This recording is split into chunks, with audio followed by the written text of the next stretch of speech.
Hi friends, good morning. आज मैं फिर अपने channel easy learning easy earning bye Saurabh Jha से एक इम्पॉर्टेंट अपडेट लेके आया हूँ। ये रिलेटेड है G20 समिट से। जैसे कि हम सब जानते हैं, इसकी अध्यक्षता इंडिया कर रहा है और अब ये सम्मेलन न्यू दिल्ली में चल रहा है।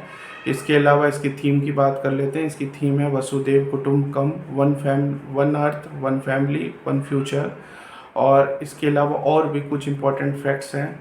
इस G20 को देख के लगता है जैसे 20 नेशन इसमें पार्टिसिपेट कर रही है, बट ऐसा नहीं है। ओनली 19 कंट्रीज़ हैं प्लस वन यूरोपियन यूनियन है, जिसको 20 सदस्य के रूप में जाना जाता है। इसके अलावा ये भी इम्पोर्टेंट फैक्ट जानना ज़रूरी है, जो ये G20 कंट्रीज़ हैं, ये 60% पॉपुलेशन कवर करती हैं। 85% GDP इनके ये कवर करती हैं। इसके अलावा 75% इंटरनेशनल ट्रेड सिर्फ इन 20 कंट्रीज़ के बीच में होता है। इसके अलावा अब तक कुछ पॉजिटिव कॉन्ट्रैक्ट्स हुए हैं, जो इंडिया के लिए बहुत पॉजिटिव साइन है, इंडिया की इकनॉमी के लिए बहुत अच्छा है।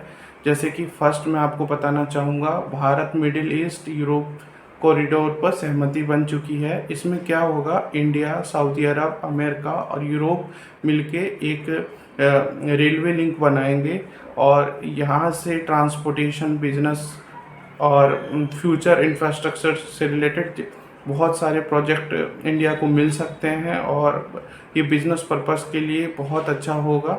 और ये एक तरह से जवाब है चाइना बेल्ट इनिशिएटिव का, जो चाइना को लगता है इसके अलावा वो इस तरह का कॉरिडोर और कोई तैयार नहीं कर सकता, तो ये एक तरह से जवाब है। सेकंड अगर बात करें तो ये अफ्रीकन यूनियन को परमानेंट मेंबर बनाने की बात पे सब एग्री हो गए। इस अफ्रीकन यूनियन में अराउंड 55 कंट्रीज शामिल होंगी और ये टोटल 21 कंट्रीज हो जाएंगी, G21 हो जाएगा। और इसका ये पर्पस था अफ्रीकन यूनियन को शामिल करने का कि इसमें डेवलपिंग और पुअर कंट्रीज़ भी ग्लोबल डिसीजन में साथ दें, कुछ डिसीजन वो भी ले सकें। इसके अलावा थर्ड जो पॉइंट है, नई दिल्ली घोषणा पत्र पास हो गया G20 में। इसके अंदर भी इंडिया की ही जीत हुई है, क्योंकि इसमें एक तरह से डिप्लोमेटिक विन हुई है। क्योंकि इंडिया, जैसे कि जानते हैं, रशिया यूक्रेन में किसी के सपोर्ट में नहीं है, बट दोनों के साथ संबंध अपने अच्छे रखना चाहता है। इसीलिए इसके अकॉर्डिंग क्या हुआ, हर देश को दूसरे देश के प्रति, उसके लॉ के प्रति, peace, integrity, sovereignty, international humanity, stability की एक तरह से शपथ दिलाई है, या एक तरह से ये बताया गया है जो हम हर देश एक दूसरे देश के लिए ये सब भावना रखनी चाहिए। और इसमें सभी G20 देशों ने सहमति जताई है। इसके अलावा फोर्थ जो कॉन्ट्रैक्ट फाइनल हुआ है, जो साइन हुआ है, वो है मोदी जी ने ग्लोबल बायोफ्यूल अलायंस बनाने की बात की है। इसमें India, Brazil and America agree हो गए हैं। इससे क्या होगा, रिन्यूएबल एनर्जी को प्रमोट किया जाएगा और रिड्यूस कार्बन इमिशन होगा। यानी जो कार्बन इमिशन होता है उसको ज़ीरो लेवल तक लाने की बात कही गई है।